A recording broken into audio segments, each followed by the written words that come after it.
So, obviously, they're saying, well, they're not saying we want to make it legal as a medicine in that respect. I suppose what they're saying is, well, anybody ought to be able to produce it however they want to and sell it the way they are now. That, of course, has certain problems with it. I mean, I think many people, I know some of your listeners will want to say we shouldn't have any regulations at all. Well, that may be the view of some. Let's go ahead, and I understand where you're going with this, but I got to ask this question. Yeah. Any regulation, once you start, you create a black market. I mean, does that outweigh whatever benefit we get from putting it into, we said you can do this under these conditions category? I'll give you an example. Mark Victor talked about this in his debate because they were talking about, the same kind of stuff. He goes, look, I'll tell you, I've been to Amsterdam 3 times, and you go there and you go in and you get the drugs and they bring out a menu and you negotiate a price and you get it and you walk in, the officer, behind you outside there just walks by, doesn't care, no arrest, nobody goes to jail. It's just, it's all good. He goes, but you wait till 1 a.m. and you see the black market arise because by law, these hash houses or whatever have to close. It's like the bars close at a certain time. And guess what? Man, right out in the street, there's your drug dealer, applying his wares. So I'm going, even in Amsterdam, you have a drug black market because of regulation. And the point that I'm making is whenever you have any kind of regulation, you're going to create this criminal element. I'm just, how does that not happen? Well, let's be clear, first of all, about the state of Amsterdam, because let's be very clear that they work very much in a gray zone with this concept of decriminalization and a quasi-legalization. Remember, there are all sorts of international treaty issues that involve pressure from the United States at a global level to curtail the drugs that, the sale of the drugs that we don't want sold. And so even for Amsterdam, for the Netherlands to be able to position itself the way that it has required a certain, quasi-legal, decriminalized status,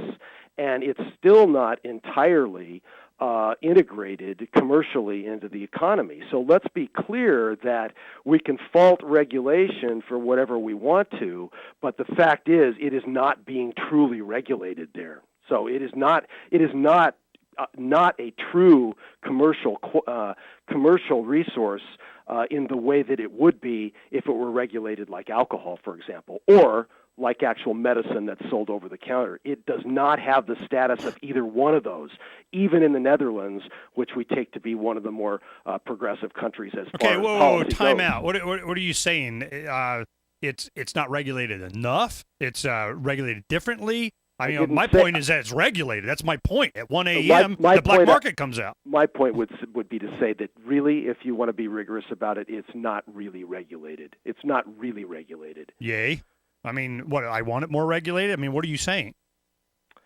What I'm saying is that there's a difference between having a commodity that's accepted as a commercially regulated resource versus one that is in a gray zone where technically it's only decriminalized, but they look the other way when people sell it. So, okay, now this is a good point that I want to make sure we get on. And there's some subsidiary points that are very important for places like what's going on in California right now. I understand. This is where the rubber meets the road. You're absolutely right. Let's go ahead and discuss this.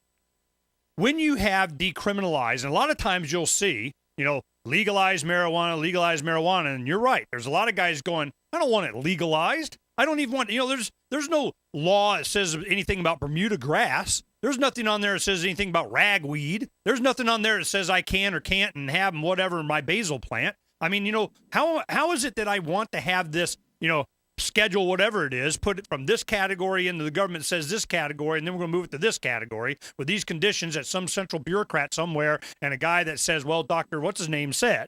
And I'm going, whoa. That's not what they're talking about. So you'll have a lot of people that go, look, no, we are not shifting this debate to the permission level of some plant, that government, okay, the peasants have risen up enough. We're going to, redefine here, and you can do it this way under this condition with these regulations. And, oh, by the way, this big corporation that kiss the ring gets to make all the money and you don't, but you can't do it at home because of, and it's got to be, certified by and get a little tax stamp on the bottom of the pack or whatever, we get our cut.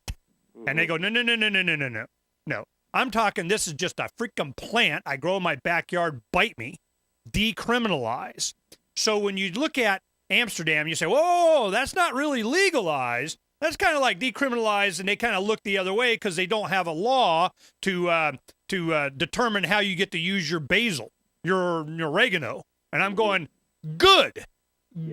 That is really the free market. That is where you go. And I go to a doctor. I look at the webpage. I say, what is the aspect of that I might want of this chemical? What can I get out of this? What kind of information can I get? And just let the market decide. Let individuals be free and own their own bodies. That is not what you're advocating. You are looking for, and because I remember our conversation before, is that we need to have, from your perspective, correct me if I'm wrong, and skip to the end here, and you can go ahead and help refine what I say here out of your mouth, and then you can correct me.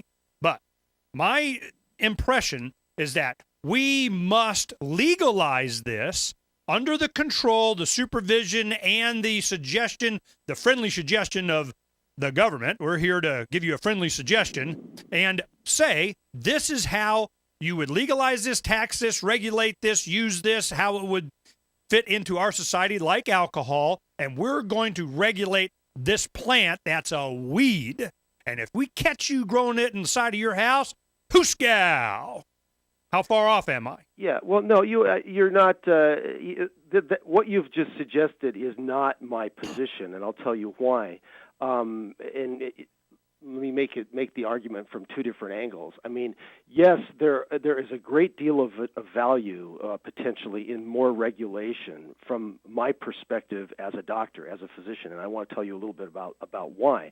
However, in Cannabinomics, and remember, the book, I'm making the argument that we're at the sort of a tipping point created by the convergence of three policy trajectories, one being the growing demand for marijuana as medicine, second be the growing recognition of the damage that the public health damage that the drug war is doing, and the third being the economic crisis, which challenges us to try to manage some of these potential resources better, so that you've got this burgeoning market of products in California that can't come to interstate trade or to global trade because of the Federal Commerce Clause that oversees that and puts a cap on it. So it's limited to being developed within the state of California. The argument that I make is that in Cannabinomics, especially in the section on economics, is that if the federal government was to take a larger regulatory approach to this, that the appropriate stance would be to have a multi-level approach that accomplished both what you are suggesting and what many of your listeners might want to hear, but also accomplished what I, as a physician, would hope for. And what I mean by this is a multi-level regulatory scheme that would have the input of many different stakeholders, including medical consumers, including those developing products, where, yes, there would be provisions to allow for a certain amount of private growth and use. In other words, if you want to grow plants in your own home or on your own land, and you're only growing them for your own use, that's one thing. What the limits of that should be, I don't know. I'm not an economist. I'm not a policymaker at that level.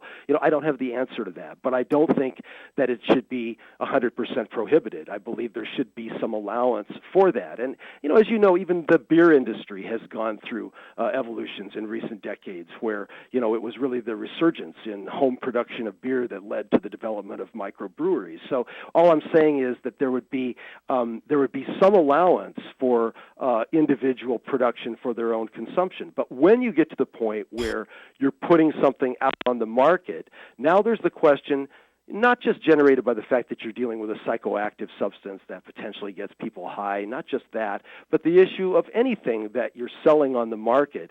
There are generally some requirements that it not be infected, contaminated, poisoned. When people sell poisoned products, eventually, the criminal justice system gets involved. Eventually, Absolutely. there are And civil lawsuits, and we have a government. We have laws established to protect people. Absolutely. In that way. Force and fraud. So you do. now at the other, let me just finish. Yeah, and yes, we agree there. I think, but at the other extreme would be. I treat a lot of patients in my psychiatric practice who have mental illness. Some of them have very severe mental illnesses, such as schizophrenia, where they may, hear voices. They may hallucinate and see things because they've got, a chemical imbalance and some brain abnormalities that we don't fully understand, coupled with the stress that they're under, socioeconomic stress, and their developmental history and all that. They come to me with certain symptoms. Yeah, you got a pill for it, I'm sure. They're looking for relief from it. There are lots of different ways that can be approached. Well, there's not just one pill. There are lots of different things that I can prescribe to help people like that. And whatever one thinks of that practice, however, people are maybe more or less informed about things like mental illness, and some people don't believe in it and all that. Well, I don't really care what their views are. I mean, my point is I have a job to do. I'm paid to do a job, and if I make these people better, there's a lot of people that are thankful for that, not least of all the person who no longer wants to commit suicide because their life is much less miserable. So I treat people like that all the time. Once in a while, people come in and they say, Doc, I'm getting a better night's sleep because I started using a little bit of marijuana at night. And I'll say, well, has that caused any problems for you? And, sometimes they'll say, well, yeah, it's made me, hear voices again. But usually when they say that, they don't come in saying, I'd like to use marijuana again, Doc. They say, boy, I was reminded of how much I need to stay away from that stuff because it makes me sick. But once in a while, there are other people who come in that say, no, it doesn't bother me at all. It just helps me to sleep better. Matter of fact, it makes me a little less irritable. So there are people who will come in and report positive benefits from it.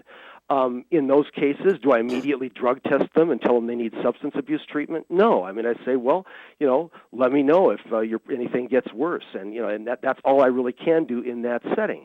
However, in California right now, there are products being produced that aren't even smokable products called tinctures that are liquids that are sprayed under the tongue or administered with an eyedropper. And under the tongue, they absorb very rapidly. They don't have to be eaten in the form of brownies or cookies, but they're administered under the tongue that way.